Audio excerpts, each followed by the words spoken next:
Irmão, nós estamos na nossa quarta aula da matéria de administração eclesiástica. Estamos falando um pouco dos deveres do líder juntamente com os seus colaboradores na casa do Senhor,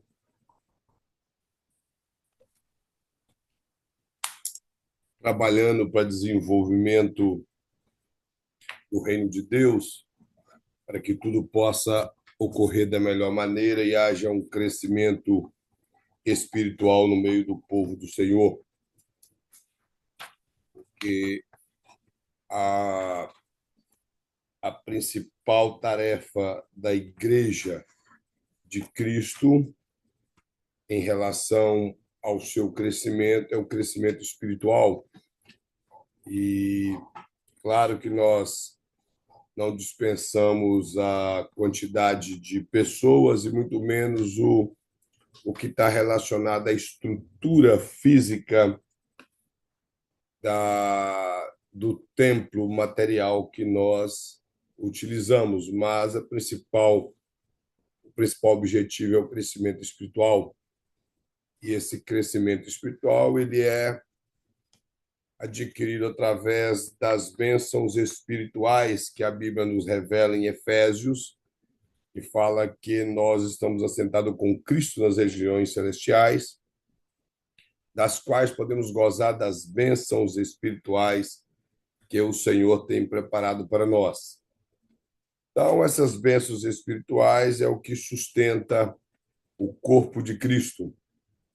E a Igreja de Cristo, como organismo, ela é composta de pessoas que,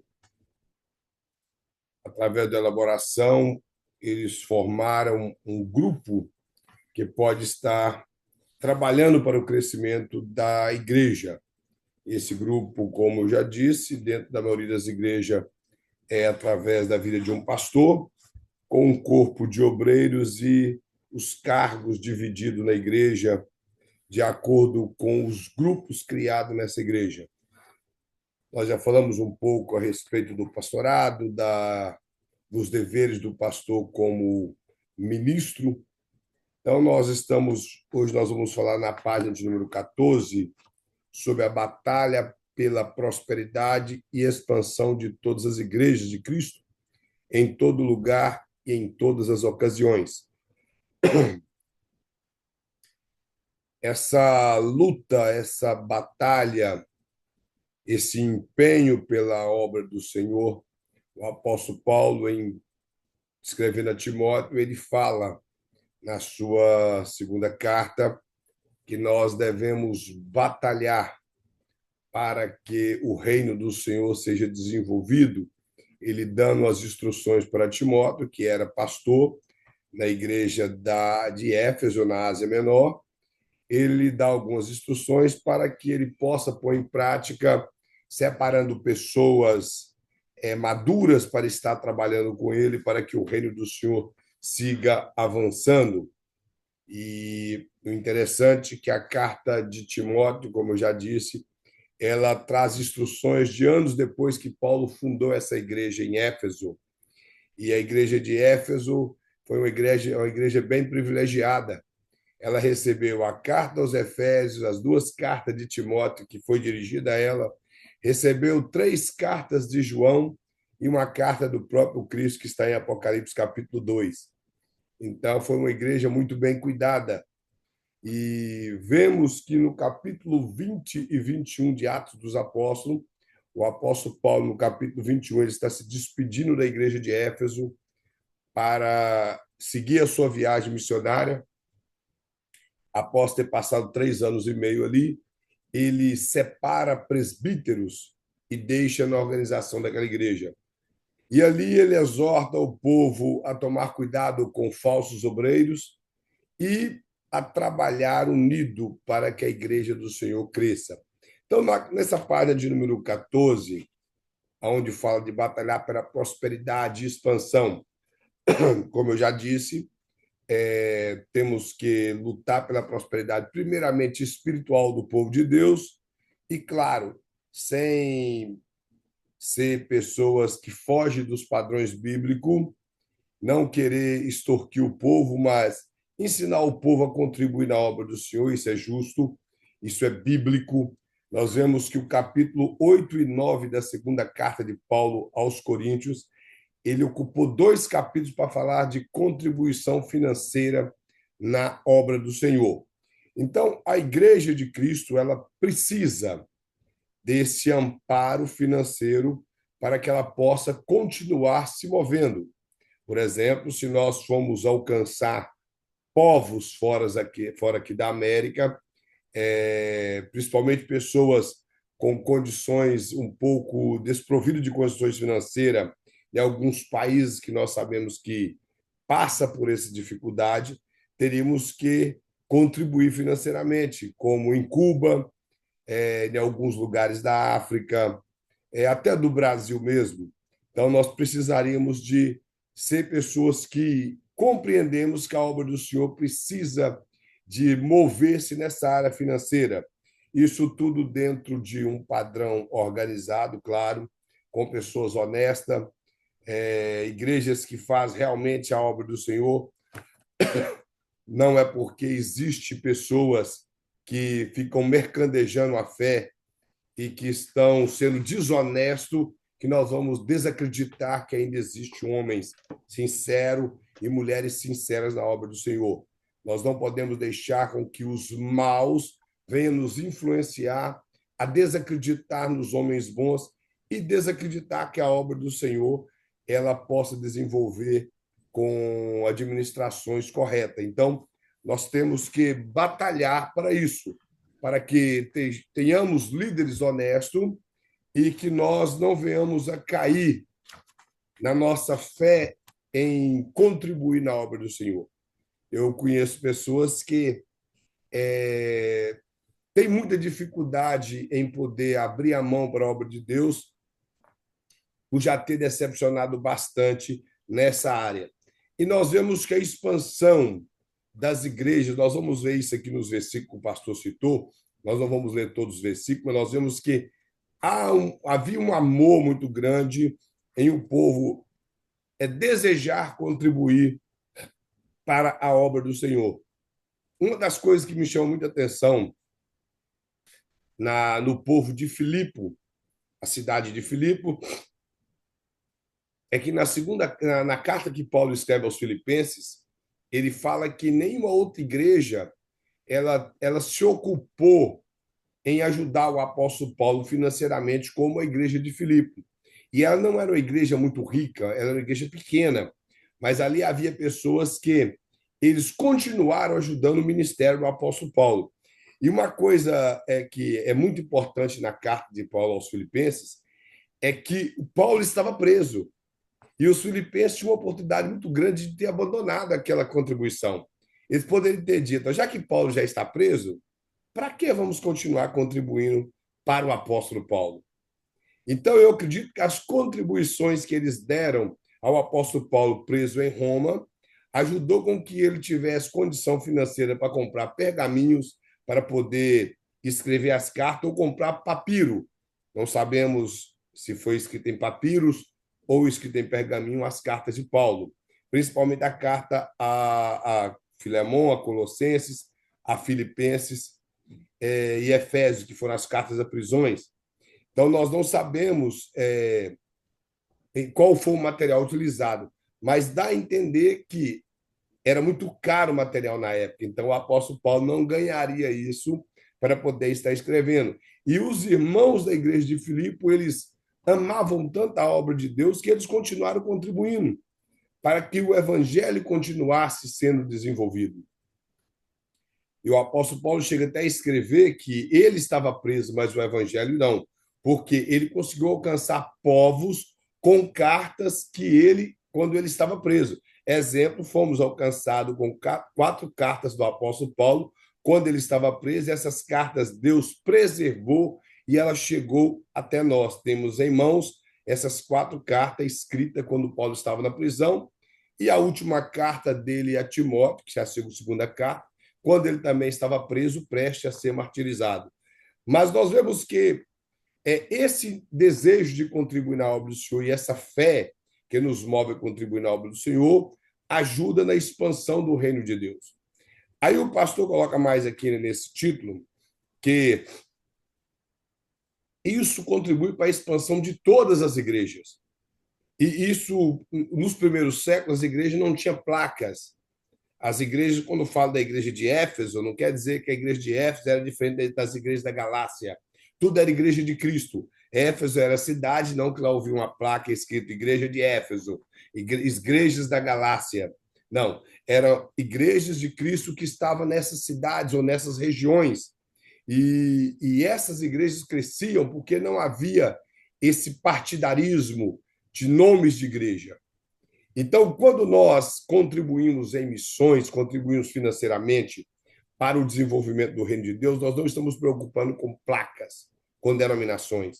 Estamos preocupando se o reino de Deus está expandindo, está sendo feito a obra de Deus com zelo e com verdade. O pastor coloca aqui o seguinte, ó, o primeiro parágrafo. Os membros de cada igreja local devem orar continuamente pelo bem e pela prosperidade de todas as igrejas de Cristo em todos os lugares.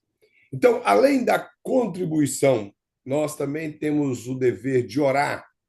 Temos que apresentar a Deus. Às vezes nós esquecemos disso, nós oramos muito para a nossa igreja local, para o ministério que nós pertencemos e esquecemos de orar por muitas igrejas que estão em muitos lugares. Exemplo, nós temos essa dificuldade porque às vezes ocupamos o nosso dia com trabalho, com tantas coisas a fazer de casa, com o nosso devocional a Deus, a nossa contribuição na igreja que servimos, e às vezes esquecemos de orar para o reino de Deus que está espalhado em todos os lugares.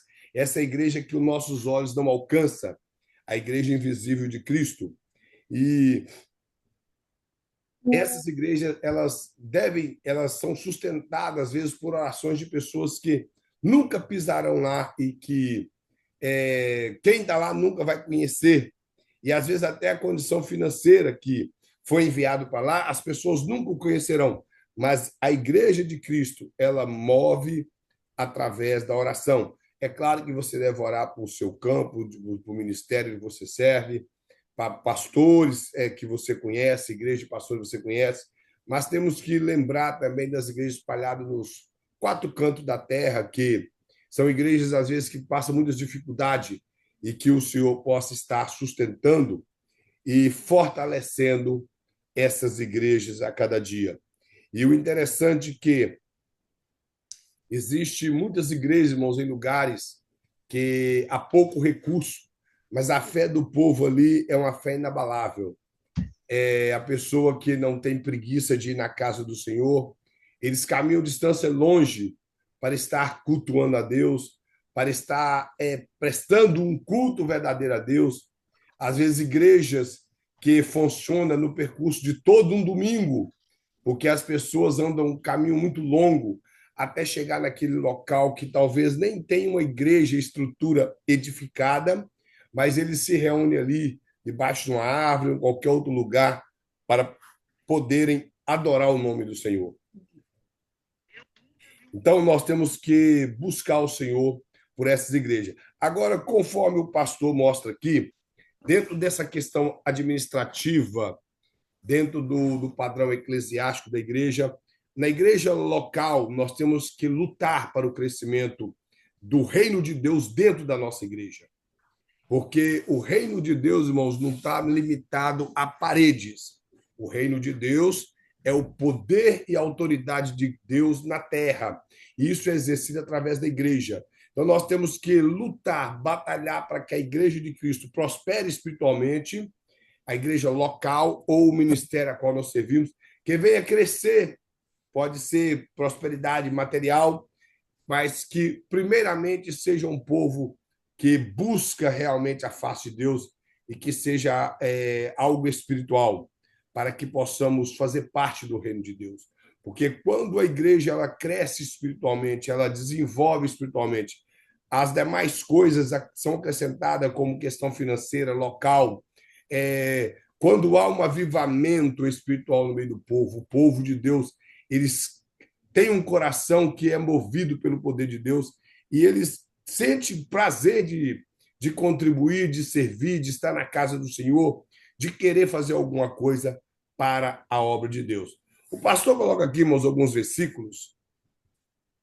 Esse versículo de Romanos, capítulo 16, versículo 2, o apóstolo Paulo está recomendando para a igreja de Roma, é a carta de Paulo aos Romanos. A igreja de Roma não foi fundada por Paulo. Nós não sabemos quem fundou a igreja de Roma. Talvez ela nasceu com alguns crentes prosélitos ao judaísmo ali no dia de Pentecostes, que a Bíblia lá fala que havia alguns prosélitos, havia romanos. Então, talvez algum judeu de nascimento ou algum prosélito, prosélito é quem é convertido ao judaísmo, estava presente no dia de Pentecostes, na festa judaica, e ao ouvir a pregação de Pedro, se converteu e chegou em Roma com um grupo e fundaram a igreja. Não sabemos como aconteceu, mas não foi o apóstolo Paulo que fundou essa igreja. E ele recomenda essa irmã chamada Febe, que a Bíblia nos fala aqui que ela servia na igreja de Cencreia. Era uma pequena ilha que tinha aproximadamente ali perto na Ásia Menor, e essa ilha era uma ilha muito próspera, e essa mulher, pelo que dá a entender, também era uma mulher muito próspera financeiramente, e o apóstolo Paulo recomenda ela para a igreja para a igreja de Roma, pede para cuidar dela como ela tem cuidado dos fiéis, e ele até fala, e cuidou de mim. Esse cuidar era cuidar financeiramente, é dar alimento, dar vestimento, dar moradia, e quando enviava ele para algum outro lugar, enviava com abastança, dava a ele suprimentos pelo caminho afora. Então, o apóstolo Paulo recomenda que eles cuidassem dela lá em Roma também, da mesma maneira que ela tinha contribuído para muitos missionários que chegaram até na cidade de Cencreia. E o que dá a entender também que Feber foi quem conduziu a carta aos romanos até a cidade de Roma. Possivelmente ela foi a portadora desse tão valioso e tão grande compêndio teológico que nós temos a respeito da salvação contido na Bíblia. É um dos maiores compêndios teológicos que tem em todas as escrituras sagradas, é a carta aos Romanos. Existem até alguns que exageraram, como Lutero, Zwingli e outros, que diziam que a carta de Paulo aos Romanos, juntamente com o Evangelho de João, era perfeito, não precisava dos demais livros da Bíblia. Eu, particularmente, acho um pouco de exagero, porque se a Bíblia contém todos os livros que tem, é porque Deus assim o permitiu. Então, nós não podemos exagerar, porque o conteúdo teológico é muito rico, mas se a Bíblia é como é porque Deus assim o quis. Mas o apóstolo Paulo, ele recomendando Feber, e de acordo com o pensamento aqui que a apostila quer apresentar, é que Feber cuidava, contribuindo financeiramente para a obra do Senhor. E a carta de Paulo aos Romanos, ela contribuiu de uma maneira espiritual muito grande para aquela igreja. Nós vemos no capítulo 11 do livro de Atos, Lucas ele registra que os discípulos que saíram ali de Jerusalém, fala que, olha, os discípulos, cada um conforme a sua posse, resolveram enviar socorro aos irmãos que moravam na Judéia. O que eles, com isso, com efeito, fizeram enviando os presbíteros por intermédio de Barnabé e Saulo. Ou seja, eles fizeram a colheita, uma coleta lá onde eles estavam, perto de Antioquia, e ali eles levantaram uma oferta, porque a igreja da Judéia estava passando dificuldade, e enviaram Paulo e Barnabé para ir à Judéia levar essa oferta. Mostra o cuidado. Eles conversaram entre si e levantaram uma oferta para contribuir para o reino de Deus. Irmãos, hoje nós vemos uma dificuldade muito grande quando se fala em contribuir na obra do Senhor.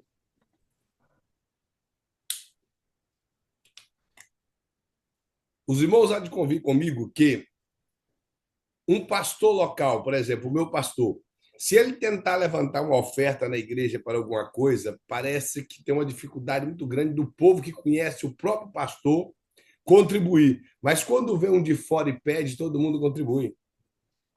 Eu já vi isso.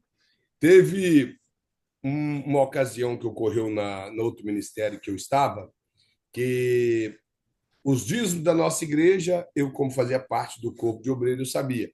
Os dízimos do domingo, com as contribuições, dava, sei lá, US$ 2.000, por muito.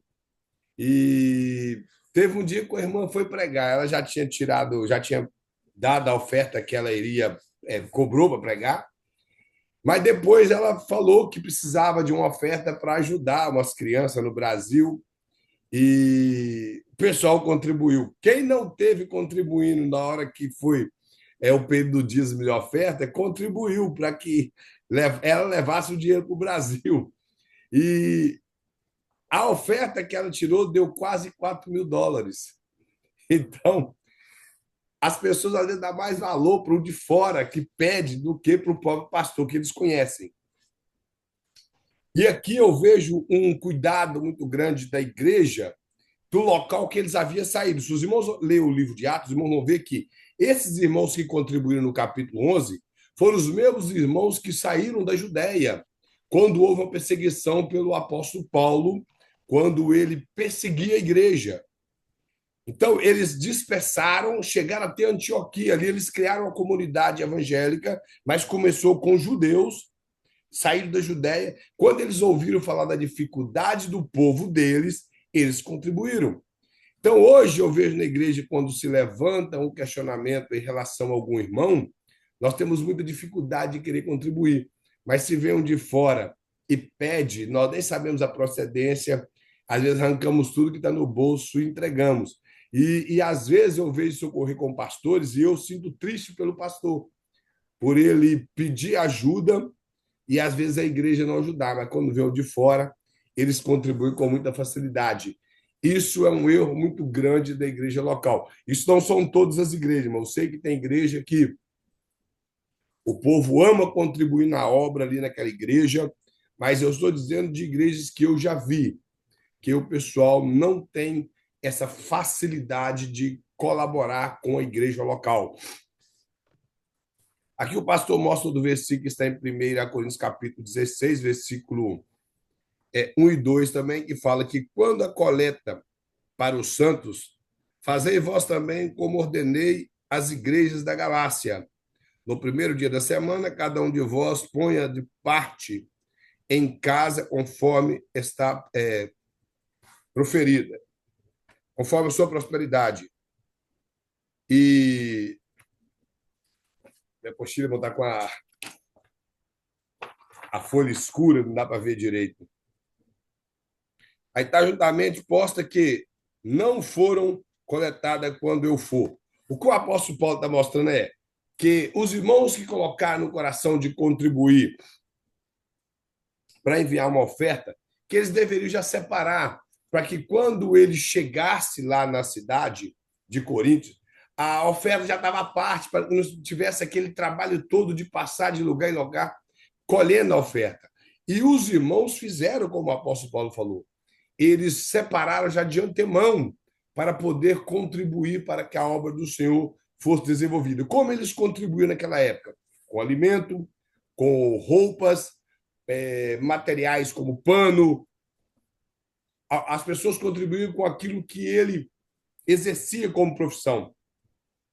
E as pessoas com condição financeira maior contribuíam financeiramente com dinheiro, que nessa época na Grécia já existia moeda cunhada, então eles contribuíam financeiramente. E tudo isso que o apóstolo Paulo está mostrando aqui, a igreja de Coríntios, no início, tinha a mão muito aberta para a obra do Senhor. Na segunda carta de Paulo aos Coríntios, capítulo 8, ele vai mostrar que a igreja de Coríntios, com o passar do tempo, eles passaram a reter a oferta que eles enviavam às demais igrejas, principalmente a igreja de Jerusalém. E o apóstolo Paulo fala que já tinha mais de um ano que eles não contribuíam com a oferta que eles faziam diariamente antes. Agora, quando os irmãos observam a carta de Coríntios, por que eles não contribuíam? Porque eles caíram espiritualmente. E tem muitas igrejas que, quando elas baixam o nível espiritual, elas entram em decadência espiritual, a primeira coisa que eles fazem é segurar a oferta. Os irmãos, se os irmãos, nunca aconteceu com os irmãos, eu louvo a Deus por isso, mas se os irmãos conhecem alguém que já fez isso, porque eu conheço muitos, que dizima, mas quando ele entra espiritualmente, ele começa a ficar baqueado, ele deixa de contribuir na obra do Senhor. Ele começa a segurar o dízimo, não gosta de ofertar, vai na igreja muito de vez em quando. Então, a primeira coisa, o povo de Israel era assim no Antigo Testamento. Quando eles estavam bem com Deus, eles abriam a mão para Deus, abriam a mão para a obra. Quando estavam mal, não contribuía para a obra do Senhor. A página de número 15, o pastor fala aqui no ponto 7 sobre exercer os deveres e necessidade de misericórdia. O que o pastor quer mostrar aqui é o cuidado que nós devemos ter com o nosso semelhante, com as pessoas.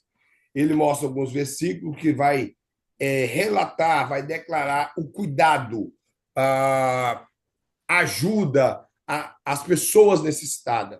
Então, e obedecer a palavra do Senhor. Aqui ele mostra aqui nessa confissão de fé e fala assim, ó, o dia de descanso é santificado ao Senhor quando o homem ocupa-se o tempo em deveres de necessidade e de misericórdia. O pastor que essa confissão de fé possivelmente está citando, fazendo algum relato teológico em relação ao sábado.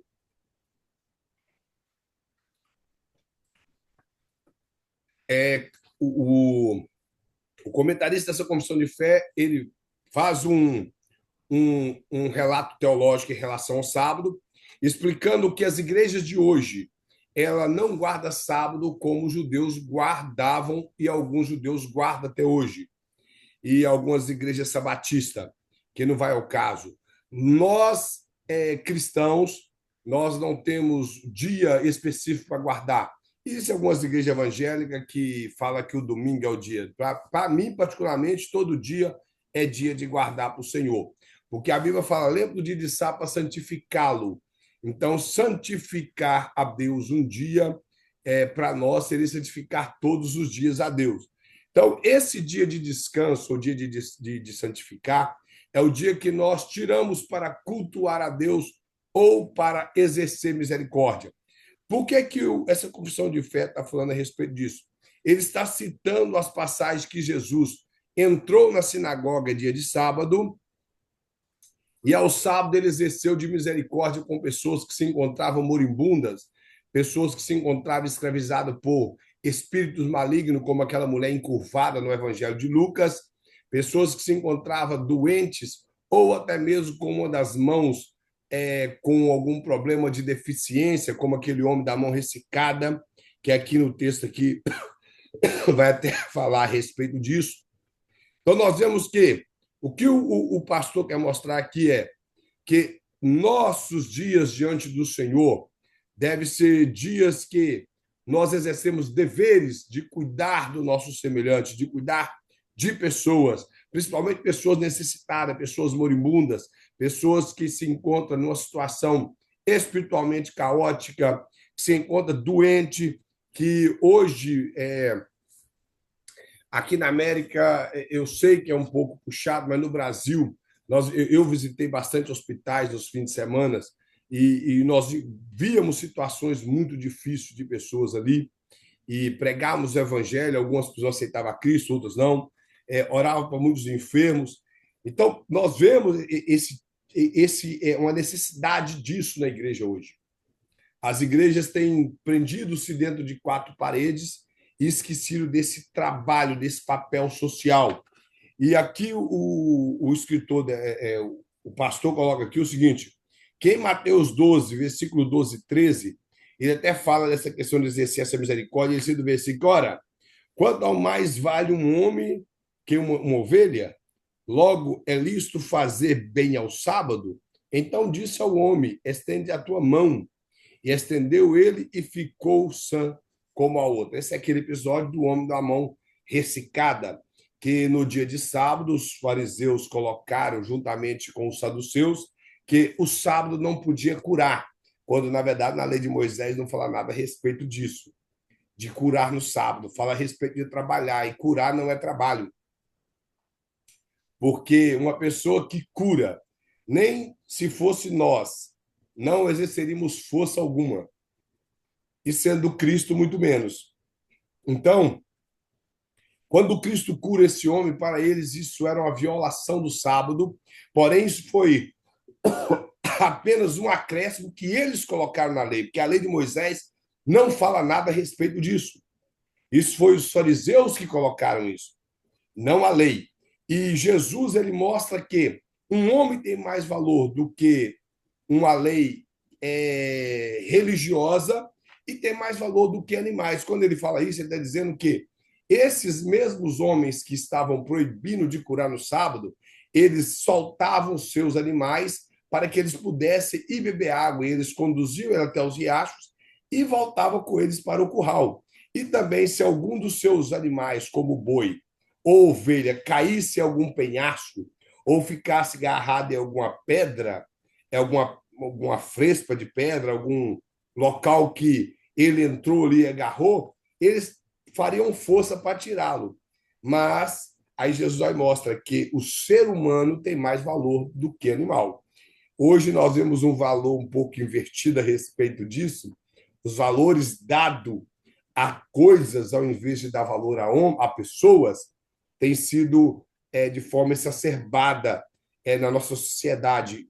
E não vamos dizer no meio da igreja, mas na sociedade nós vemos um valor muito invertido.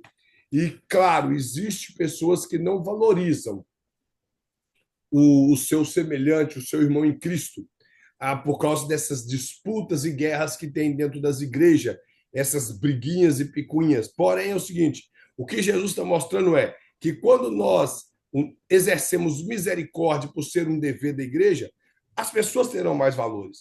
Nós veremos as pessoas com um olho diferente. Nós veremos as pessoas com os olhos de Cristo.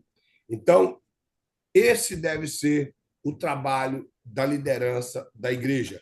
Aí ele mostra mais aqui em Mateus 6, versículos de 2 a 4, quando ele fala, pois, quando nós contribuímos com alguém, aqui o termo utilizado que é esmola, ele fala que quando alguém der esmola, que a sua mão esquerda ela venha a ignorar o que a sua mão direita fez.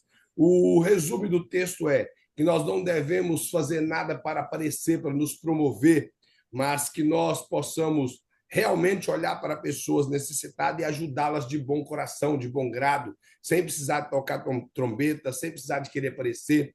Hoje eu fico tentando entender por que tudo que as pessoas fazem hoje eles têm necessidade de pôr na rede social. Por exemplo, esses dias eu vi um pastor fazendo uma compra e falando, e lá no Instagram dele, que ele estava fazendo uma compra para ajudar as pessoas necessitadas e que não sei o quê. Eu fico tentando entender qual a necessidade disso, de que nós contribuímos e venhamos a precisar dessa glória. Eu acho que glória é quando você faz e as pessoas falam de você. E que essa glória também é para Deus e não para o homem. Isso é glória quando as pessoas ver Deus em você, por aquilo que você fez. Então, quando nós fazemos para nos promover e tocamos trombetas, fazemos alardes e colocamos no Instagram, no Facebook e nessas outras mídias sociais que, infelizmente, não deveria ser assim como está sendo hoje, mas tudo que as pessoas fazem, elas postam nas suas mídias sociais. Então, é muito triste isso. E o que Jesus ensinou no Sermão do Monte é que nós não devemos tocar trombeta, porque aquele que vê tudo, ele nos vê quando nós temos um coração voltado para a obra de Deus.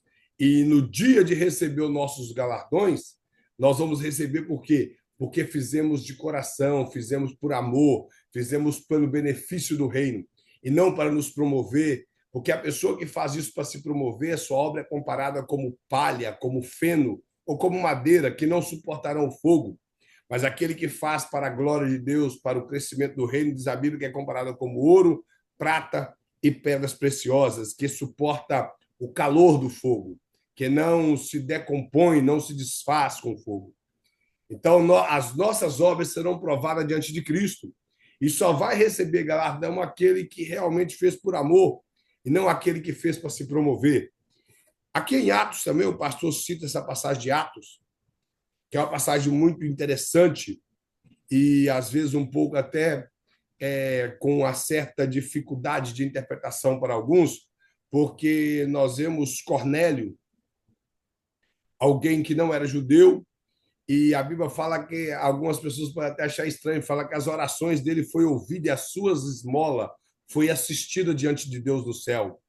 Ou seja, o que dá a entender nesse texto é que Cornélio ele tinha conhecimento do judaísmo.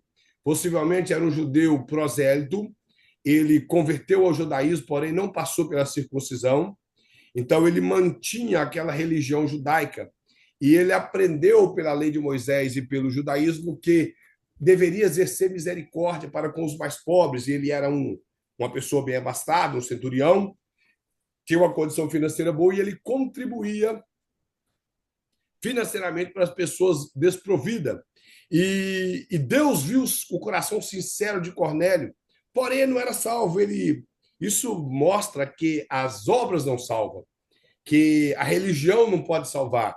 Então, o que Deus fez? Enviou um anjo a comunicar com Pedro e, ao mesmo tempo, um anjo comunicou também com Cornélio. E o interessante é que nós vemos como que o reino de Deus deve crescer com a expansão do evangelho, que por que o próprio anjo não comunicou para Cornélio a respeito da salvação, já que ele foi lá para dizer para Cornélio que ele estaria enviando Pedro lá. Então, ele mesmo poderia ter falado do evangelho, porém não falou, mostra que a responsabilidade é nossa, a responsabilidade da igreja. Esse cuidado com as almas é responsabilidade nossa, é responsabilidade do povo de Deus. Então, um anjo comunica para Cornélio e, ao mesmo tempo, um anjo comunica também para Pedro, após ele ter uma visão sobre o telhado que ele estava ali, o terraço de uma casa.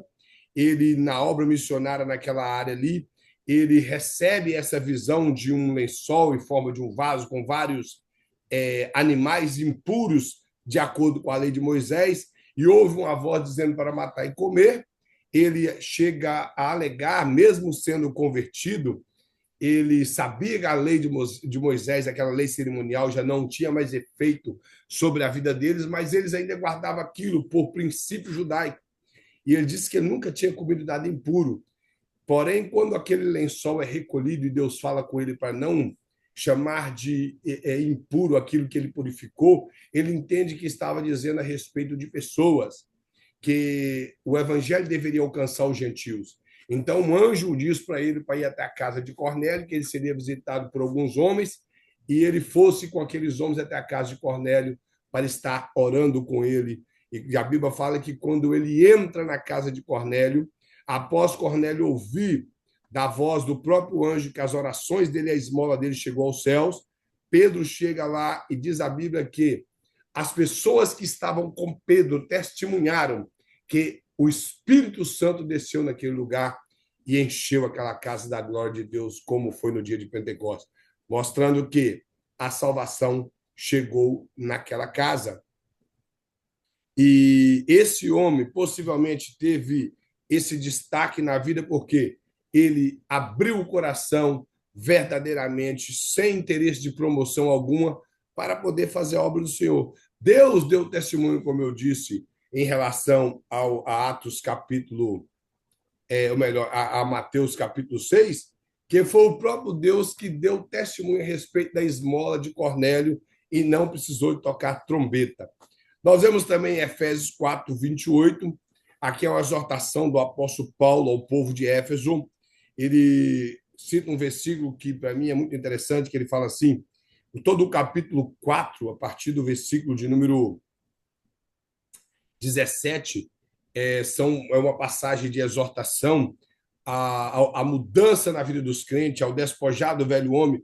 Aí no versículo 28 ele fala assim, aquele que furtava, não furte mais, antes trabalhe, fazendo com as próprias mãos o que é bom, para que tenha com que acudir o necessitado. Então, o apóstolo Paulo aqui ele mostra essa mudança na vida daqueles irmãos da igreja de Éfeso, como possivelmente já aconteceu com muitos de nós, é, que, claro, graças a Deus, eu creio que os irmãos não têm esse testemunho de que era ladrão, não que o que roubou antes e converteu é vergonha é se ele tivesse continuado. Mas aqui o apóstolo Paulo está mostrando que alguns crentes de Éfeso que levavam essa vida de delinquência, eles converteram. E ele fala assim: então agora eles deveriam trabalhar com as próprias mãos para que eles venham ter condição de acudir o necessitado.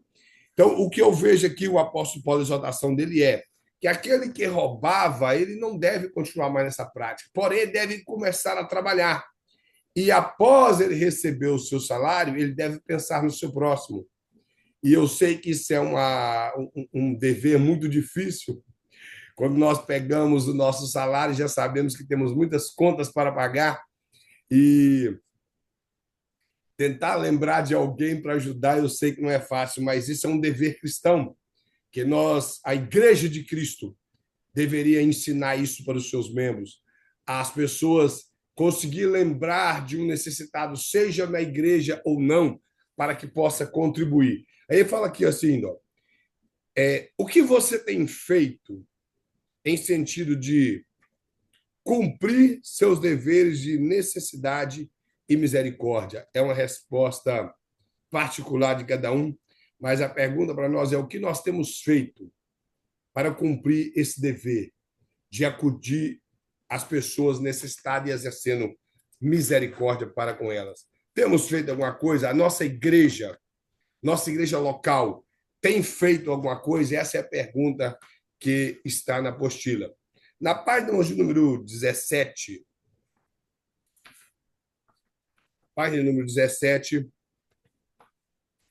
aqui mostra algumas funções precípuas da administração, ou seja, algumas funções que são indispensáveis na vida da igreja, na administração da igreja.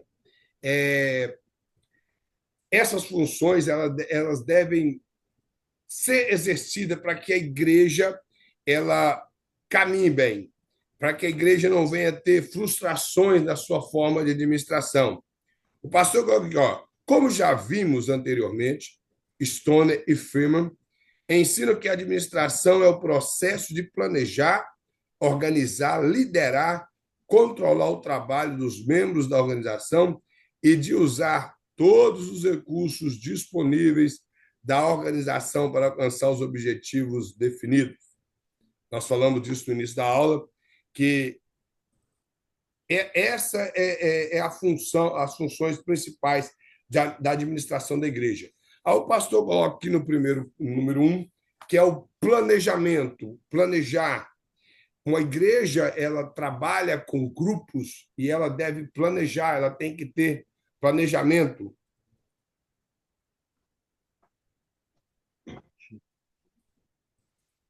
Isso, como nossa irmã Priscila colocou aqui, que realmente, quando o apóstolo Paulo, o melhor que ele escreveu ainda isso aí, quando ele estava na prisão, realmente a carta de Éfeso também é uma carta da prisão.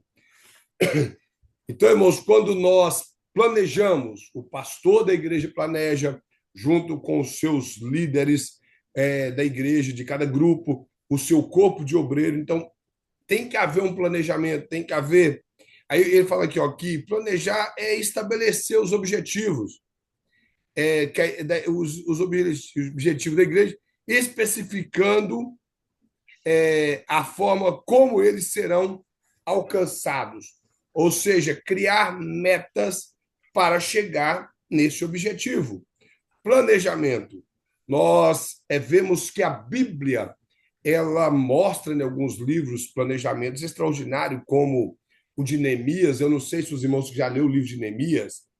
Eu sei que o livro de Neemias talvez não é um livro muito querido, também do povo pentecostal, porque lá não tem assim do Senhor, lá não tem curas e milagres, lá não tem coisas extraordinárias que a mente humana quer colocar, que é extraordinário. Mas, na verdade, o livro de Neemias, para mim, é um dos livros do maior avivamento da Bíblia, é o livro de Neemias.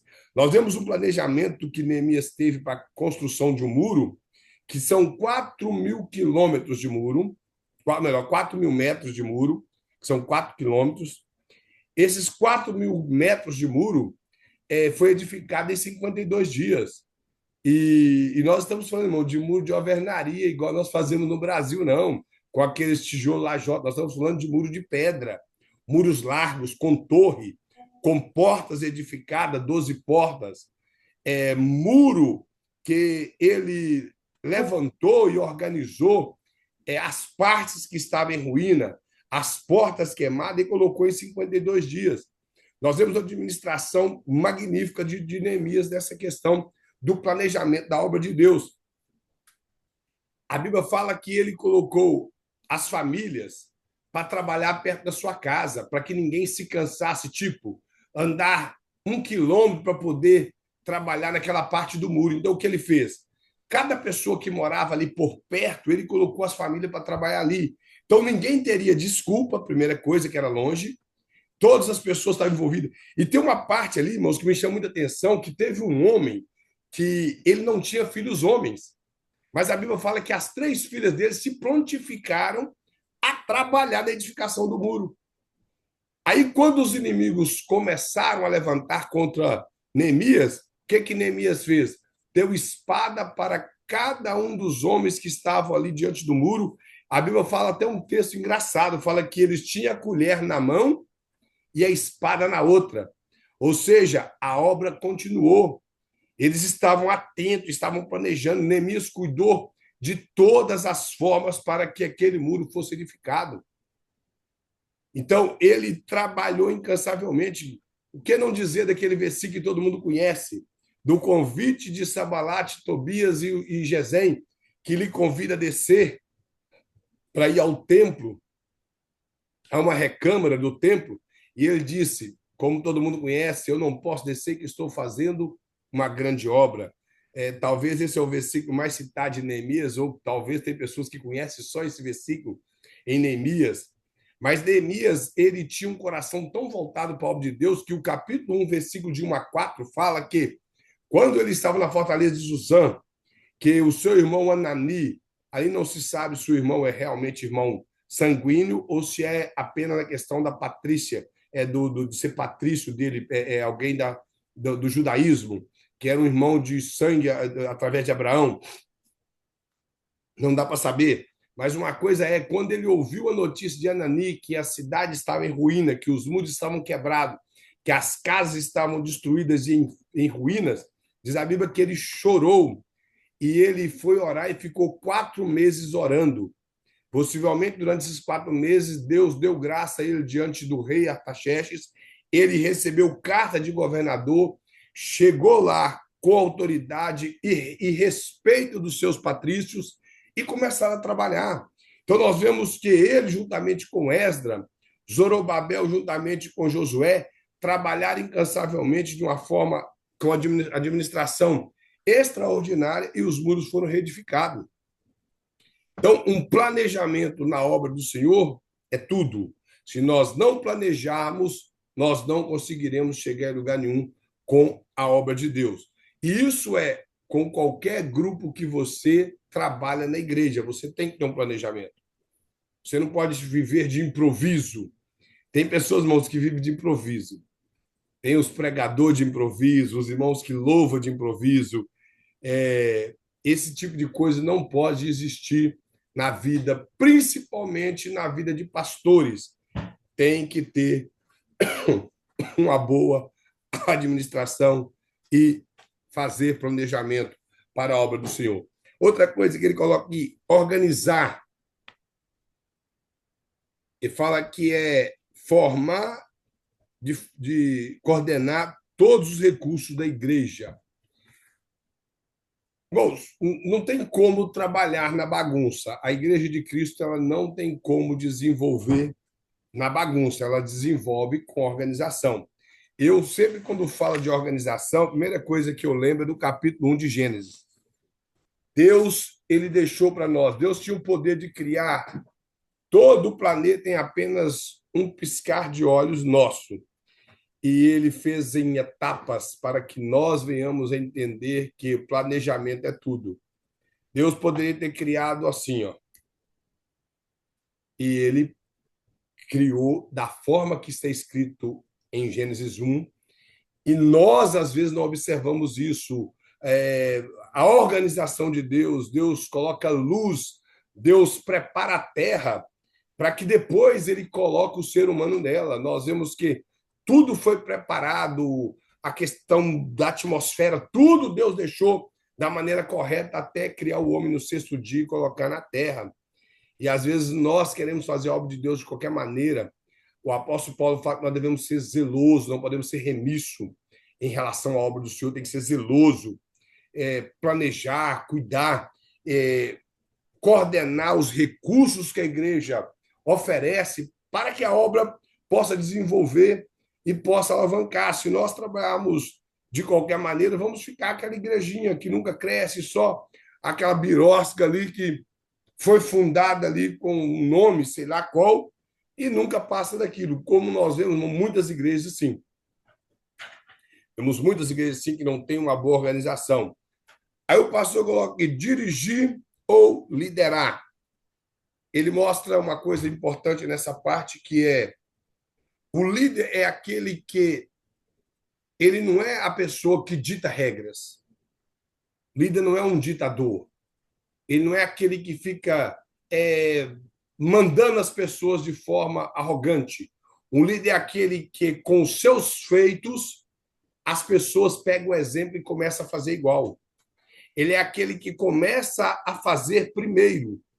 E as pessoas observam que, através da sua forma de trabalhar, as pessoas querem trabalhar igual. Por isso, o pastor coloca aqui que ele forma líderes para administrar a igreja.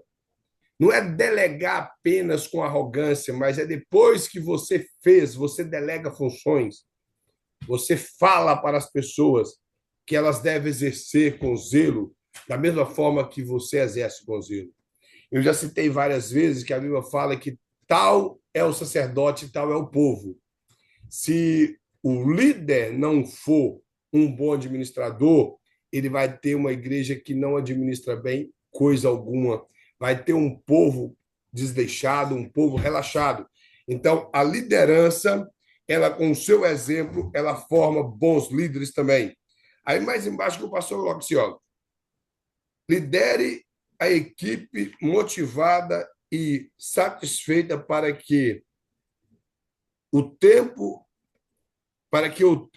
alcance os objetivos. Ou seja, que o pastor quer mostrar aqui que quando uma equipe é bem formada e tem um bom líder que ensinou bem, todos os objetivos, todos os projetos colocados em pauta, eles alcançarão com sucesso, chegarão ao objetivo. Por quê? Porque as pessoas trabalharam incansavelmente, trabalharam com a visão correta, eles organizaram para chegar lá, eles não simplesmente começaram e pararam no meio do caminho. Irmãos, se tem uma coisa que entristece o coração de Deus, é crente que começa uma coisa e para.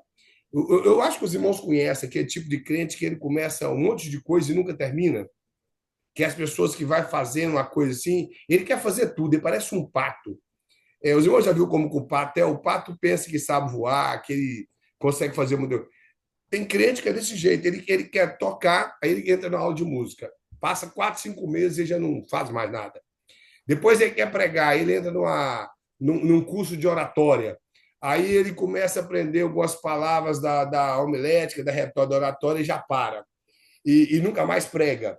Aí ele começa a exercer outra coisa e para. Ele cria um grupo, para. São pessoas que não têm objetivo na vida. Capítulo 2 do Evangelho de Marcos. A Bíblia mostra, eu creio que os irmãos conhecem a passagem de um homem enfermo que se encontrava em uma cama. Aquele homem, talvez as esperanças dele já havia desvanecido para tudo. Mas, de repente, surgem 4 homens. E aqueles 4 homens, cada um pega na ponta daquele esquife, que era um lençol amarrado com 2 madeiras, e eles resolvem conduzir aquele homem até a casa lá em Cafarnaum que estava Jesus. Talvez a casa dele ou talvez a casa de Pedro. E quando ele chega na porta, a Bíblia fala que havia uma grande multidão, porque o Jesus arrastava muita gente. E eu não sei se eles tinham em meta que as pessoas dariam licença para que eles passassem, Mas ninguém ali estava pensando no próximo, eles estavam pensando nele. Ali tinha pessoas que tinham curiosidade de ver Jesus. Ali tinha pessoas que precisavam de uma cura. Alguém que apenas queria ouvir uma palavra de Jesus. Mas ali havia aquele homem que era paralítico.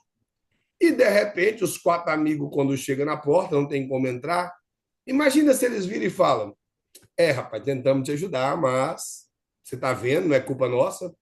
Não tem como, não tem como fazer nada por você. Então, nós vamos te largar aqui. Por um acaso, quando a multidão foi embora e Jesus sair e te ver, pode fazer alguma coisa. Ou podemos regressar com você para onde você estava. Mas o que, que eles fizeram? Tem problema? Vão criar algum meio, vão criar uma meta. Então, o que, que eles fizeram? Subiram na casa. O telhado daquela casa possivelmente era madeiras com folha revestida de argila. Então, era algo pesado. Os irmãos lembram daquelas casas de barro que as pessoas faziam estrutura de madeira e jogavam barro, aquilo ficava duro, que difícil de quebrar? Algo mais ou menos daquele jeito. E eles conseguiram arrancar o telhado da casa de alguém no canto, na cona, para ficar mais fácil de descer. E o interessante, eles não sabiam, porque a multidão não deixava ver onde estava Jesus, e do telhado também, que estava coberto, não tinha como. Diz a Bíblia que ele desceu no ponto certo, onde estava Jesus, a cama, o esquife desceu. A tradução fala cama, mas é para trazer a nossa linguagem. Aquele esquife desceu. Eles se deram o trabalho de arrumar corda, de amarrar. E o interessante é a sincronia de descer a corda. Eu não sei se os irmãos já desceram alguma coisa de corda junto com alguém, que dificuldade. Um desce mais do que o outro. Se aquela corda alguém desce mais, aquele rapaz tinha rolado do esquife e caído, tinha ficado pior para ele. Então todos desceram igual, igual. O movimento das mãos para descer a corda era igual. Então, se nós queremos ver a obra de Deus movendo e andando, temos que trabalhar assim, uma boa equipe, ninguém puxando. Irmãos, que luta é essa que o povo tem que esse. Os irmãos lembram daquele cabo de guerra, que quem puxa é mais forte e ganha? Parece que as igrejas estão assim hoje, ninguém quer trabalhar em equipe, ninguém. Se o projeto dele não foi lançado, ele acha ruim, aí ele não quer trabalhar. Ele vai lá e apresenta, aí o projeto de alguém fica melhor. Ele parece Aitofel. Os irmãos lembram de Aitofel, que era o conselheiro do rei não, né? Do ladrão de trono, Absalão, que quando Aitofel falou, apresentou lá o plano dele, o conselheiro do rei Davi apresentou outro e Absalão deu ouvido ao conselheiro do rei Davi. Diz a Bíblia que Aitofel foi lá e se enforcou, porque o conselho dele não foi ouvido. Tem muitos crentes que é assim. O projeto que ele lançou, o pastor colocou ali de lado nos arquivos, talvez vá usar mais na frente. Não for usado naquela ocasião, ele já fica com pirraça, já não quer ajudar. Então, nós que trabalhamos para Cristo, temos que trabalhar unido, trabalhar organizado, temos que traçar nossas metas com sincronia correta para que o reino de Deus seja engrandecido, seja expandido a cada dia. Nós não trabalhamos para nós, trabalhamos para Deus. Nós falamos na aula anterior que nós somos nada mais, nada menos que dispenseiros do que mordomos. Nada é nosso. Paulo, falando essa parte que ele nos chama de dispenseiros, ele fala que nós somos como vasos de barro na mão do oleiro. Ele fala que nós somos vasos e que, às vezes, esses vasos são quebrados para que o tesouro que está nele seja revelado. Eu não sei se os irmãos têm conhecimento a respeito de qual a figura que Paulo está usando. Naquela época, as pessoas que não tinham muitos recursos financeiros, como fazenda das coisas, algumas pessoas tinham ouro. Adquiria certa quantia de ouro e essa quantia de ouro eles derretiam e colocavam dentro de um vaso. E alguns guardavam esse vaso velho no canto de uma casa e outros enterravam esse vaso. E aquele ouro derretido, ele virava uma borra dentro do vaso. Para que aquele ouro fosse tirado numa necessidade, ele tinha que quebrar o vaso para tirar aquele pedaço de ouro que estava ali e depois lapidá-lo. Então, o apóstolo Paulo está mostrando que em nós, o vaso em si não tem valor.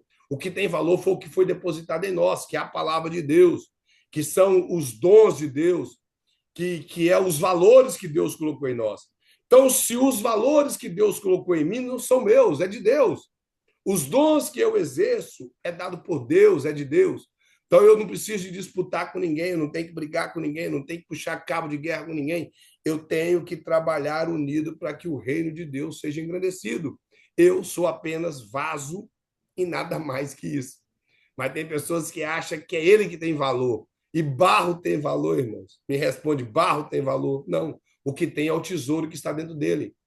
Está lá em 2 Coríntios capítulo 4, é só os irmãos ler. Só os irmãos leem lá, que os irmãos vão ver que o apóstolo Paulo fala isso.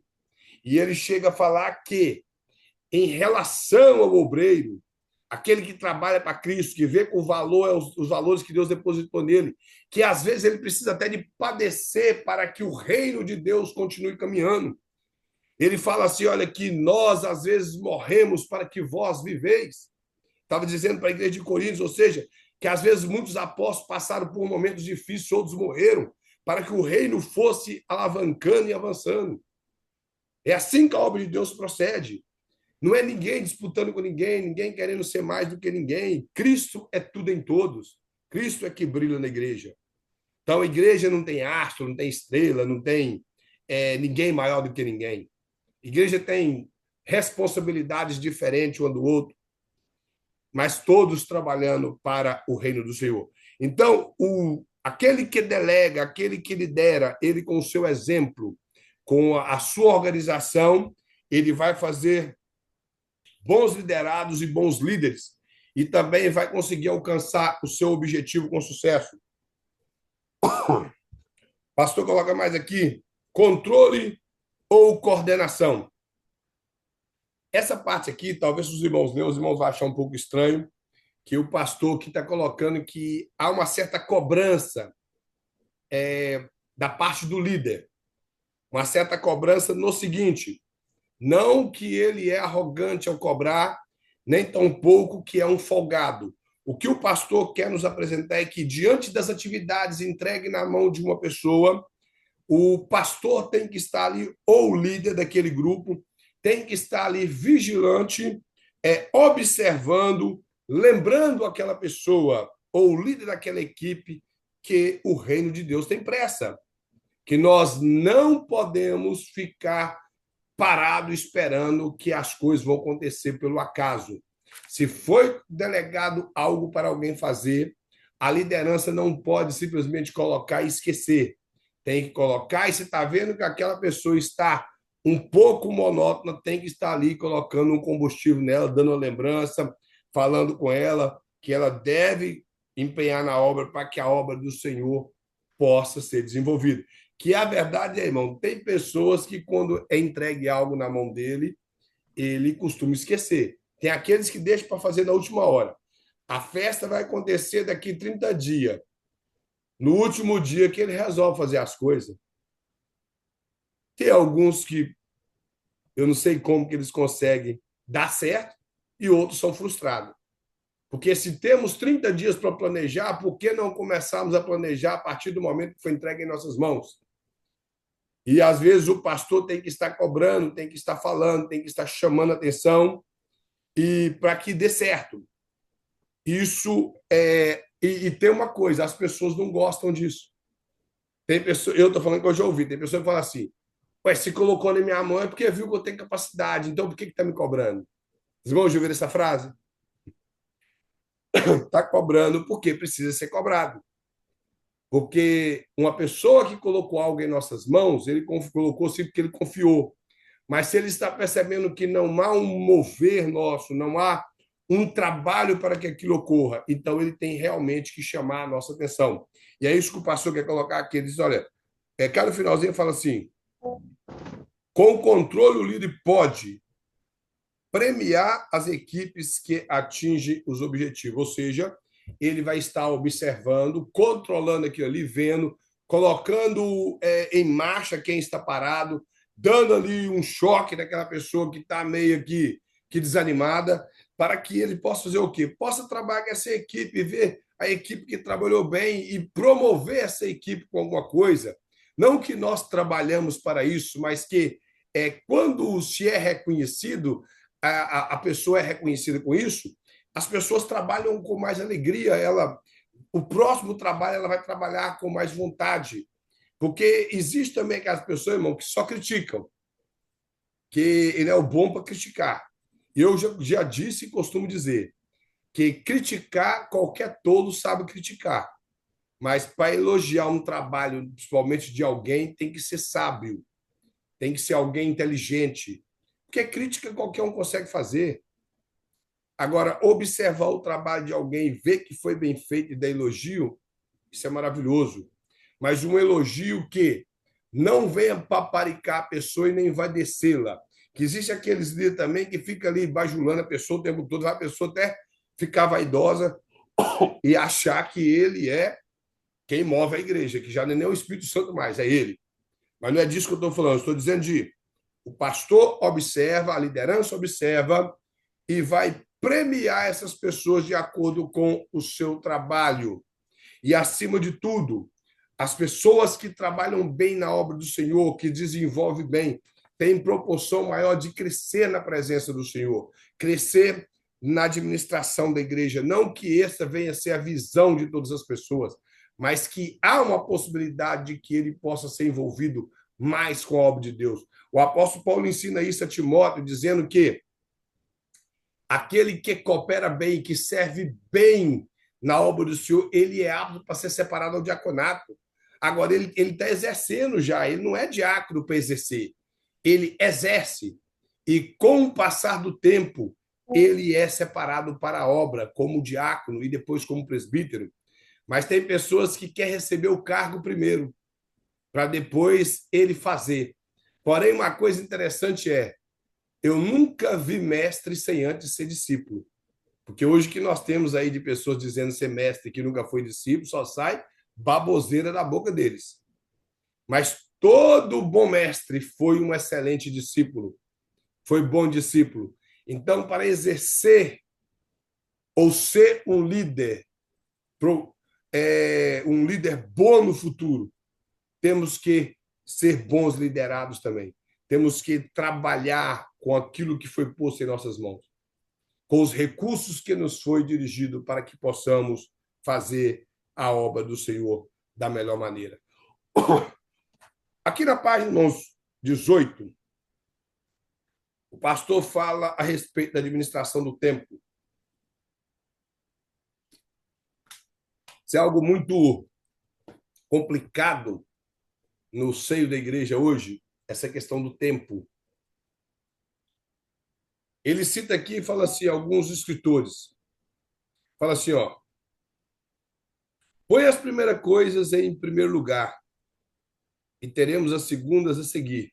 Ponha as segundas coisas em primeiro lugar e perderemos ambos. Isso é dito por C.S. Lewis, um escritor inglês, um grande escritor, tem vários livros extraordinários. Eu tenho aqui 5 livros dele que são maravilhosos. Então, C.S. Lewis, ele foi um combatente do exército e depois ele, como jornalista e filósofo, ele converte ao cristianismo e passou a escrever e a falar até mesmo para soldados do exército que vinham das batalhas, e ele chegou até pregar um sermão que virou livro sobre o evangelho puro e simples. Isso foi um sermão dele ensinado para soldados ingleses. Outra frase está aqui: quem sensatez teme o pensamento de desperdiçar a vida de uma só vez, mas, por outro lado, não ter nenhuma preocupação em jogar fora os poucos. Isso aqui é escrito por John Holt. O que ele quer dizer é que tem pessoas que têm essa preocupação em desperdiçar o tempo e preocupação nenhuma em jogar fora o pouco que ele tem. Infelizmente, nós ocupamos as nossas vidas, às vezes, com muitas outras coisas, sem ser o reino de Deus. Então, nós administramos mal o nosso tempo. Exemplo, a questão do tempo em relação a estudar a palavra de Deus. O que mais nós ouvimos é que eu não tenho tempo. Eu não tenho tempo para estudar, eu não tenho tempo para ler um bom livro, eu não tenho tempo para orar. E por que não dizer, às vezes, eu não tenho tempo para a igreja?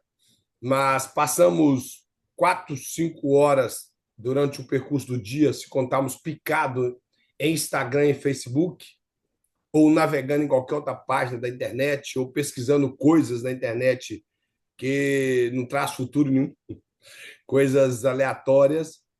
Nós gastamos o nosso fim de semana com outras coisas e vamos à igreja. Aqueles que vão à igreja pela manhã aos domingos, a parte da tarde ocupa a sua vida com tantas coisas que não tem a ver com o reino de Deus. E não estou dizendo que nós temos que ficar o tempo todo com a igreja, o tempo todo debruçado na Bíblia. Não estou dizendo isso, nós temos família, temos que ocupar com a nossa família. O que eu estou dizendo é, nós arrumamos desculpa para tempo. E eu sempre digo, se nós arrumamos desculpa para tempo, é porque Deus falhou em criar o dia de 24 horas. Se nós não temos como administrar 24 horas para termos tempos para a obra de Deus, é porque Deus falhou nisso aí. Nós precisamos de orar para aumentar o tempo, porque Deus criou o perfeito, nós é que somos desorganizados. Então, o tempo é algo que as pessoas criaram, tem uma frase, o tempo é dinheiro, o tempo é precioso. Aí tem uns que, como não tem administração do tempo, ele arruma desculpa de citar Eclesiastes 3:1, há tempo para tudo. Aí ele fala que não chegou o tempo dele ainda começar a estudar a Bíblia. Só que o tempo para tudo que tem em Eclesiastes está lá mostrando, que é tempo de morrer, tempo de nascer, tempo de juntar pedra, tempo de espalhar pedra, tempo de abraçar, tempo de afastar de abraçar, tempo de rir, tempo de chorar. Lá está especificado o tempo para que é. Lá não está dizendo que há tempo de ler Bíblia e tempo de deixar de ler. Tempo de orar, tempo de não orar. Lá não está escrito isso. Não estou entendendo? Temos que utilizar a Bíblia da maneira correta e não para o nosso benefício próprio. O tempo é algo que nós devemos utilizar para o nosso dia a dia e de forma alguma deixarmos de tirar um bom tempo para fazer a obra do Senhor. Aqui o pastor coloca o seguinte: nada caracteriza melhor a vida moderna do que o lamento. Se eu tivesse tempo. Esta é uma frase muito comum em nossos dia a dia. Aqueles que estão sempre reclamando de falta de tempo geralmente não têm método para utilizá-lo, somente comprovam que o problema não sabe o que fazer com ele. Como eu falei, o não tenho tempo ou se eu tivesse tempo. Aqui faz até uma exclamação. Que o problema é não saber administrar, não saber organizar, não saber fazer uso do tempo. Esse é o problema que nós temos, e não que não haja tempo. E não que, se eu tivesse tempo. Todos nós temos tempo. Todos nós temos tempo. Eu, por exemplo, trabalhava dentro da Uzi Minas, em Patinga, e o único tempo que eu tinha para ler a Bíblia era no meu horário de almoço. Então, eu almoçava, tinha uma hora de almoço, eu almoçava com uns 25 minutos, voltava, e meus outros 35 minutos que me restavam eu ia estudar a Bíblia. Então, eu tinha que fazer isso. Eu chego do serviço, vou estudar a Bíblia, vou estudar um livro, tenho que preparar a matéria daqui, tenho que preparar a matéria do outro curso do IBAD que eu ministro. Então, eu tenho que se virar com o meu tempo. Se eu for justificar que eu não tenho tempo, eu teria que largar isso, deixar de dar aula aqui com os irmãos, com o pastor Luiz, abandonar o curso do IBAD e sempre arrumar uma desculpa. Então, o tempo nós temos que dar prioridade às coisas de Deus para separarmos tempo para as coisas de Deus. Senão, nós nunca conseguiremos.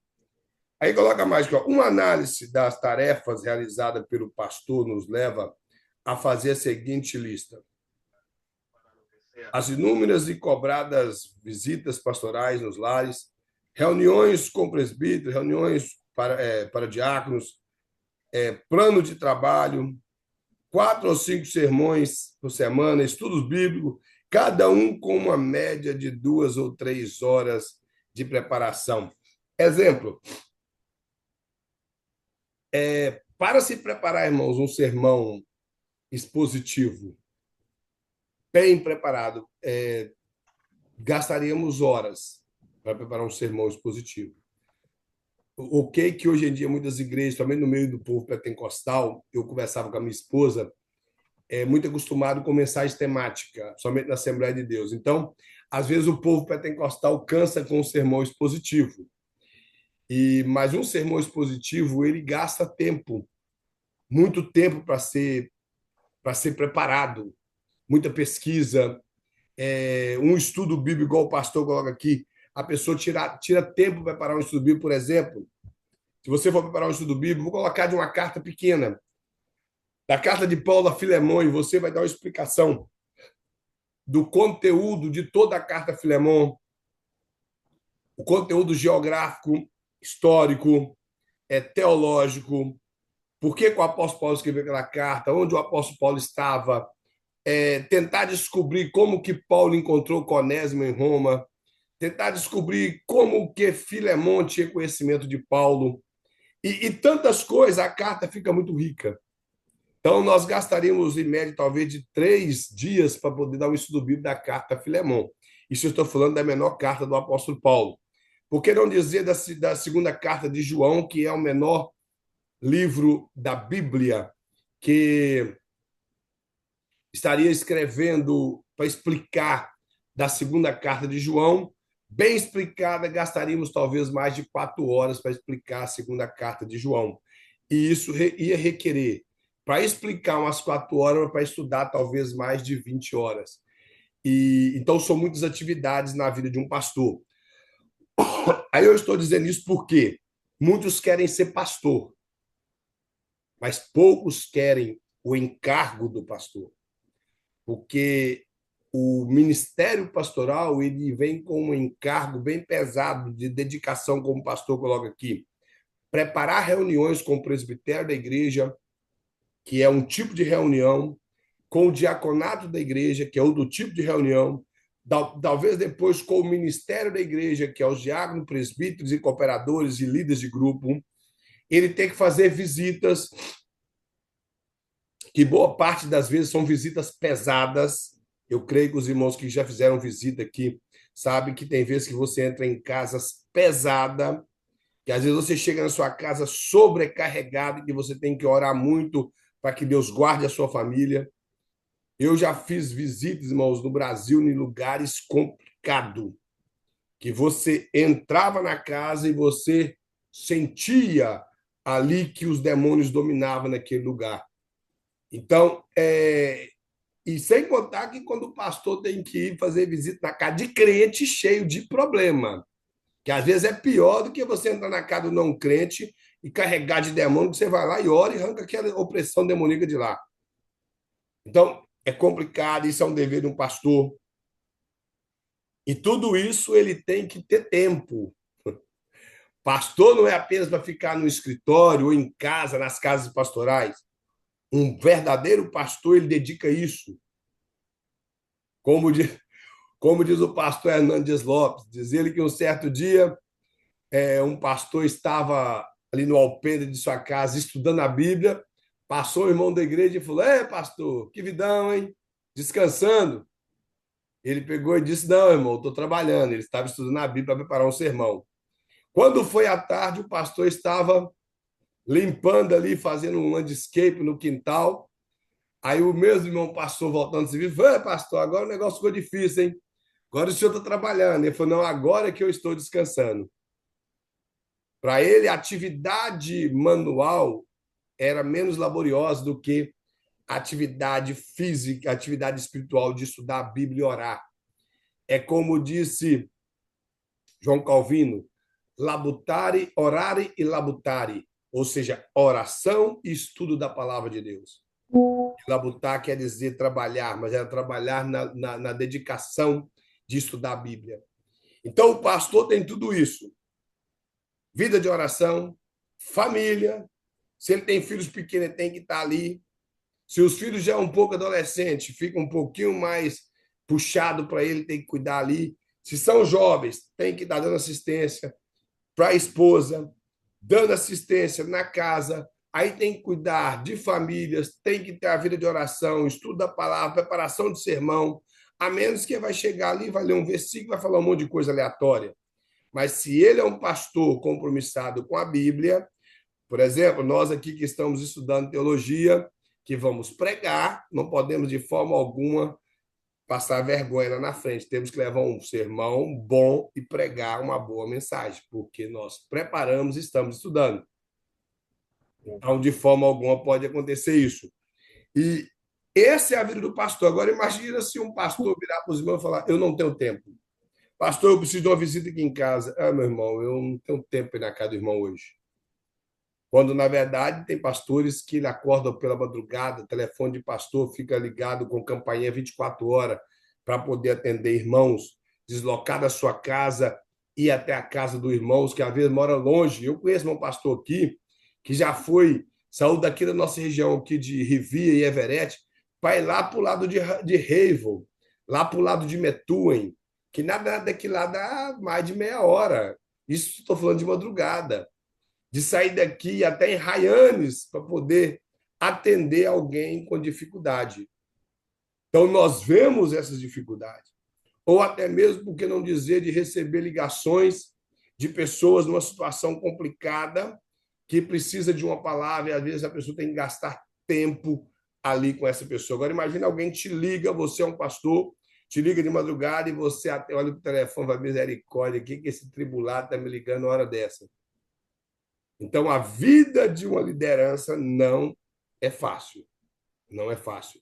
E essa administração do tempo, principalmente na vida do pastor, um verdadeiro pastor, é algo muito puxado para ele, em cumprir toda essa agenda de, primeiro, a sua devocional com Deus, o cuidado com as ovelhas, essas visitas particulares, o seu preparo de sermão, que não tem a ver com o seu devocional, e os preparos de estudo bíblico. Claro que ele tendo ali um grupo de obreiro preparado, ele pode dividir essas tarefas de pregar e dar estudo bíblico com esses irmãos. A Assembleia de Deus faz isso muito. Existem igrejas que não. Existe igreja que só o pastor local prega todos os domingos e dá os estudos bíblicos e prega se tem algum culto no meio de semana. Eu acho um pouco puxado, mas tem pastor que gosta. Somente no meio do povo reformado, gosta muito de fazer isso. Se ele tem tempo e ele consegue, maravilha. Mas que eu sei que é um pouco puxado, sim. Então, quando os pastores distribuem as tarefas da igreja, facilita um pouco para ele. Aí o pastor coloca mais aqui. Ele fala que ele também tem a média de 2 ou 3 horas de preparar boletim semanal. Essas igrejas que fazem boletim, não são todas. Ele faz visita em hospitais, como eu já disse, existem muitos pastores que fazem. Eu mesmo, quando fazia visita nos hospitais em Coronel Fabriciano e Ipatinga, eu sempre encontrava aos domingos um pastor da Batista Centenária. Ele era um pastor tradicional, mas ele orava para enfermos, expulsava demônio ali no hospital, e era um homem fervoroso, cheio da presença de Deus. Então, as pessoas, esse pastor era um pastor local, pastor Fausto, que é o nome dele, e ele fazia visita a hospitais, e muitos pastores que eu conheço fazem. Ele coloca mais aqui, e fazer visita a algumas casas de idosos, e fala, normalmente, o resultado desta correria para atender a tantos compromissos da agenda é constante e trairia constante e urgente. Coloca uma coisa planejar nosso É a trabalho. constante tirania do urgente. Aham. Eu acredito que a palavra aqui veio, mas é constante e urgente. Uma coisa é planejar nosso trabalho. e a outra é como trabalhar nossos planos. Então, nós temos que nos organizar, traçar os nossos projetos dentro do tempo, para que nós não venhamos a perder o nosso tempo. E uma coisa que o apóstolo Paulo fala em Efésios, capítulo de número 5 e versículo de número 13, ele fala que nós devemos remir o tempo. Remir vem da palavra remissão, que quer dizer comprar. Então, ali seria a tradução correta, seria comprar tempo, mas como nós não somos apenas observadores do que está escrito, temos que saber interpretar. Então, o que o apóstolo Paulo quer dizer? Remir o tempo quer dizer aproveitar o máximo o tempo que nos é posto em mãos. Então, aquele tempo que nos é dado, nós temos que aproveitá-lo ao máximo. Aí ele ainda vai mostrar por quê, que ele diz porque os dias são maus. Os dias são maus. E nós não devemos viver como nécios, como pessoas desapercebidas, pessoas loucas, que vivem uma vida de momento, mas sim aproveitando ao máximo o tempo que nos é dado. Aqui o pastor coloca algumas questões para refletir. Como eu já falei, fazer algumas perguntas que são particular. E essas perguntas ele fala o seguinte: quais tarefas? Deixa eu tentar ver aqui, irmão, que Inacabadas. minha post está bem escura. Isso. Qual tarefas inacabadas são motivo de grande preocupação para você neste instante? Ou seja, quais são as tarefas que nós começamos e não acabamos, que ela nos preocupa e que é algo importante para nós neste momento? Outra, faça uma lista de coisas, de lista de 2 ou 3 objetivos mais importantes em sua vida para 2 próximas semanas. O que é mais importante? O 3, ele fala, qual foi a última vez que você separou ao menos 1 hora para analisar a direção em que você está indo? Então, esses três questionamentos, irmão, são perguntas que nós devemos fazer para nós. Como que nós estamos aproveitando o nosso tempo? Como que nós estamos projetando as coisas para o reino de Deus? O que nós estamos fazendo de útil para a obra do Senhor? Aí coloca aqui, ó. Há uma grande diferença entre estar muito ocupado e ser produtivo. Claramente, podemos observar que existem pessoas que se esgotam trabalhando e não conseguem progresso algum, enquanto outras, com menos esforço, atingem objetivos e são bem-sucedidos. Tem um livro de filosofia que eu tenho, que o camarada ele fala uma coisa assim, um pouco exagerada, mas às vezes é verdade. Ele diz que a um Deus deu força e a outro Deus deu sabedoria. Então, tem pessoas que esforçam bastante e, e sempre carregam muito peso e acabam tendo frustração na vida, e outras não faz esforço nenhum, não põe a mão no peso, mas é uma pessoa que projetou coisas devido à sabedoria que lhe foi proposta. Então, a sabedoria é tudo. E o que o pastor quer nos mostrar aqui é que nós devemos esforçar, claro, para fazer o melhor para Deus, mas esse esforço não tem a ver com fazer coisas pesadas, e sim fazer coisas com sabedoria, principalmente na obra de Deus para sermos bem-sucedidos. Ele fala, não podemos esquecer também daqueles que vencem na vida trabalhando tanto que chegam a sacrificar alguns valores extremamente importantes, como o lazer, a família e, às vezes, a saúde. Isso aqui está falando do trabalho braçal. Isso aqui nós vemos muito na América, irmãos. Eu creio que os irmãos já conheceram pessoas assim. Eu conheci 2 pessoas aqui na América, crentes, que trabalharam desesperadamente, comeram mal, acabaram com a saúde aqui, chegou no Brasil e não sobreviveu. Toda a fortuna que eles adquiriram aqui, não estou dizendo que nós devemos viver de qualquer maneira, forma alguma, nem querendo pregar aqui a preguiça, mas eu acho que nós temos que trabalhar de maneira organizada com a nossa própria vida e com o tempo que Deus nos proporcionou. Eu, irmão, já trabalhei aqui de forma desordenada. Isso eu falo, irmão, mas graças a Deus foi pouco tempo.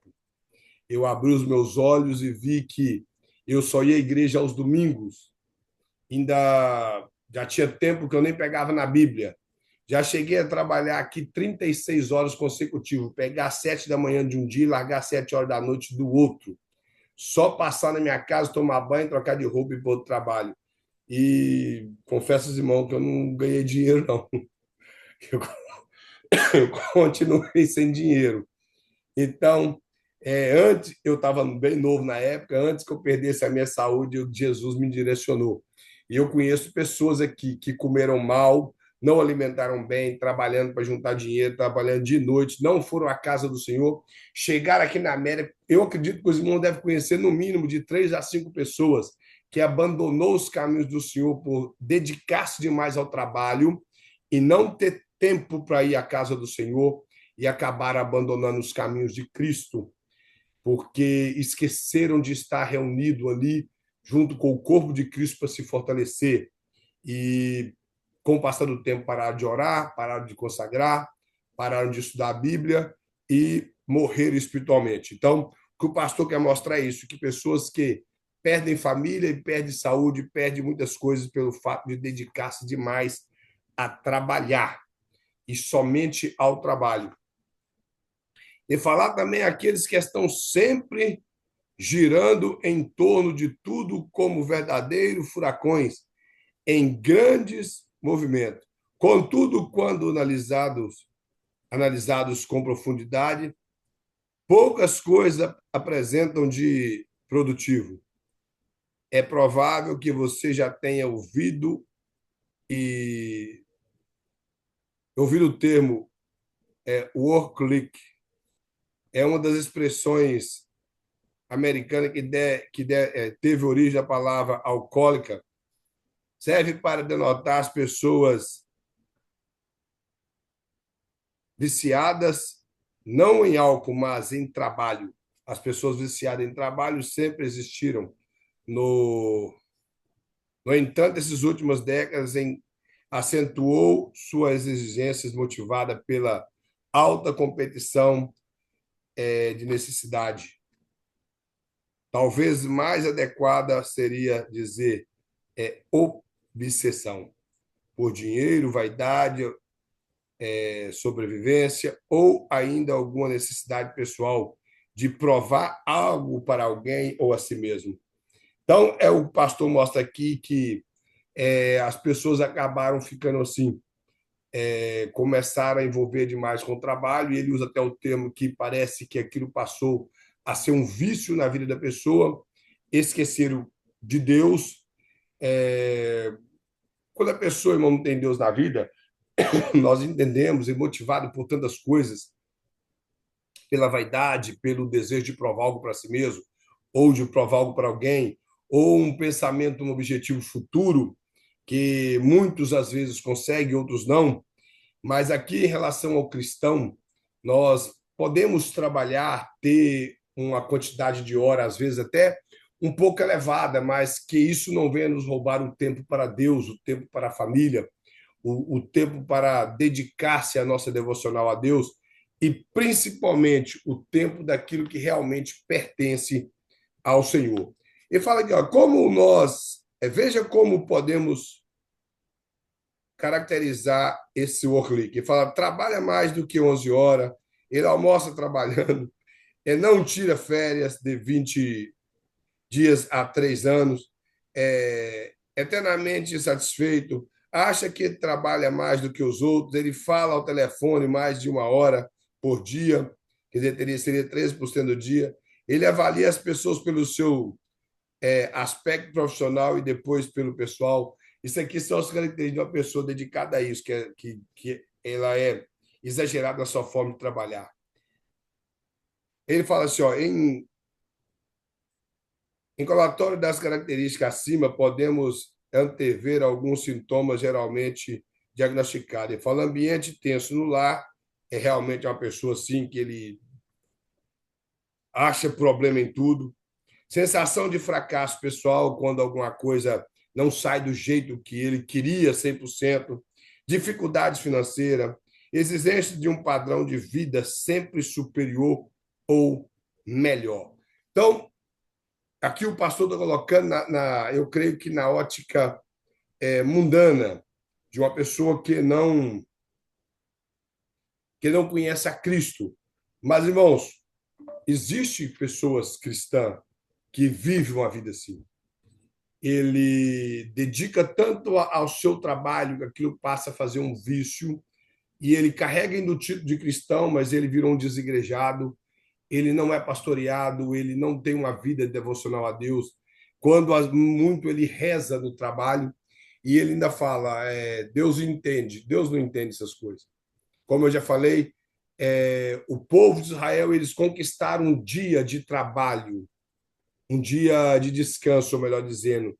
Foi uma conquista trabalhista que eles adquiriram, porque eles passaram todo o tempo no Egito trabalhando de forma dura. Não sabemos se foram os 430 anos, talvez não, porque eles não viveram sempre debaixo de opressão no Egito.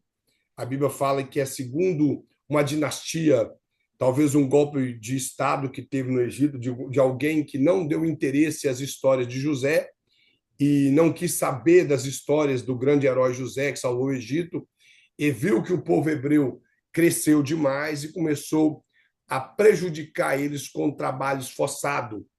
E ao sair do Egito, Moisés, ao receber a tábua dos 10 mandamentos, ali vem um dos mandamentos, que era a lei moral da guarda do sábado. E como Moisés prova a guarda do sábado para o povo de Israel? Que aquela geração que Moisés lê o Êxodo para eles, era a geração que havia crescido no deserto ou nascido no deserto. Porque a geração de 20 anos acima, todos morreram no deserto. Então, aquela geração nova que estava para entrar na Terra Prometida, Moisés ele escreve o livro de Gênesis, mostrando que no capítulo 1 e 2 de Gênesis, quando Deus conclui toda a obra da sua criação em etapas, no sétimo dia Deus descansa. Claro que Deus não precisa descansar, Deus é espírito, o espírito não cansa. Deus descansou, como o próprio Moisés escreve, da obra da criação, dando o exemplo de que aquele dia que Moisés estava descrevendo na lei de Moisés, ou nos 10 mandamentos, como sendo a lei moral, que era o sábado, ele tinha respaldo em questões teológicas no que Deus havia feito na criação do mundo. Deus criou em 6 dias, no sétimo ele descansa da criação, porque a Bíblia fala que Deus trabalha, o verbo está no presente indicativo, ele trabalha, e Jesus fala, eu trabalho também. Então, Deus não se cansa, conforme ele fala, nem se fadiga. Mas ali no termo teológico era para mostrar para o povo de Israel que ia entrar na Terra Prometida, que eles não deviam viver uma vida de se desgastar em trabalho como o povo daquela terra, que eles tinham um calendário que eles deveriam cumprir. E isso mostra para nós da mesma maneira. Nós temos que trabalhar para o nosso sustento, porque quem não trabalha não deve nem comer, diz o apóstolo Paulo. Palavra dura, mas é verdade. Vagabundo não tem vez na Bíblia. A Bíblia diz que o homem vagabundo deve ter com a formiga e olhar os caminhos da formiga e ser sábio, trabalhar como a formiga trabalha. A Bíblia chega a dizer que o preguiçoso, ele, quando alguém fala com ele, vamos à rua, ele fala, não, não vamos não, porque lá fora tem um leão. Ele nem viu nada, nem foi lá fora, ele já arrumou uma desculpa para não ir trabalhar. E o mais pesado que o livro de Provérbios fala para mim é que a Bíblia fala que o preguiçoso tem preguiça de levar a comida à boca para comer. Imagina um infeliz de uma pessoa dessa, que tem preguiça de levar a comida na própria boca para poder comer, de tanta preguiça que tem. Então, trabalhar é bíblico, mas não trabalhar de forma que percamos a nossa saúde, nossas famílias, que venhamos a perder a nossa vida com Deus. Isso é que o pastor quer transmitir aqui. Então, nós vamos ficar, irmãos, aqui na página de número 20 para a próxima aula. Para nós terminarmos, só lembrando os irmãos, o pastor deixou um aviso no grupo do Bacharel. Se alguém não leu, volte lá e lê o aviso em relação a matéria, como os irmãos da matéria passada ficaram com um trabalho, essa matéria também o pastor vai dar trabalho. O trabalho é o questionário que está no final da apostila. São 15 questões, há algumas questões abertas, mas todo o questionário, irmãos, está dentro das páginas da apostila, com muita facilidade de encontrá-lo. Por isso, ele pede para comunicar aos irmãos, é só os irmãos ler lá o aviso, tem a data de entrega do O outro trabalho. era hoje, o último dia, não era, evangelista? Como? O outro trabalho, hoje era o último dia. Mas eu, na verdade, eu não lembro da data, não, mas talvez sim, porque já está para frente, como eu não tenho que entregar o trabalho, eu não guardei a data. Mas talvez sim. Seria os irmãos podem enviar para o pastor da maneira que ele sempre fala. Esse aqui segue a mesma forma, tira foto só das respostas. Os irmãos quiserem responder no próprio questionário, os irmãos podem tirar foto do questionário aqui no final da apostila e enviar para o pastor no privado. Amém? Nós vamos agradecer ao Senhor e logo após os irmãos têm liberdade de poder se retirar da sala. Antes de tudo, vamos fazer a nossa chamada. Irmã Ruth, irmã Maria Bandeirinha, irmão Washington, irmão José de Souza, irmã Lúcia, irmã Jeane, eu ia estar justificado, está trabalhando, irmã Sandra, irmã Priscila, irmão Wellington, irmã Fabiane. Bem? Então, meus irmãos, que Deus em Cristo possa estar abençoando os irmãos. Nós vamos orar, vamos agradecer ao Senhor. Senhor Deus, Pai eterno, soberano, mais uma vez, ó Deus, te louvamos, te bendizemos, ó Pai, por mais uma aula que damos pela vida dos teus servos. Louvo o Senhor por essa escola, que o Senhor continua abençoando, Pai, a vida do pastor Luiz. Dá ao Pai vitória para o teu filho, em todo esse processo que ele está atravessando, que o Senhor esteja guardando o teu servo. Apresentando mais uma vez também o Senhor, Pai, a vida da irmã Lúcia, que no percurso desses dias, ó Pai, o Senhor possa estar guardando, ó Deus, a mente, o coração da tua serva, possa estar confortando, possa estar, meu Pai, sustentando a tua filha. Esteja somente o Senhor é quem possa consolá-la, meu Pai. Seja com a tua serva, abençoe a cada um, meu Pai, nessa noite, abençoe cada família, dê força para continuar caminhando, e que a tua paz, ó Pai, repouse sobre nossas vidas, dia após dia, em nome de Jesus. Meus irmãos, que Deus em Cristo abençoe a todos tenham uma excelente noite.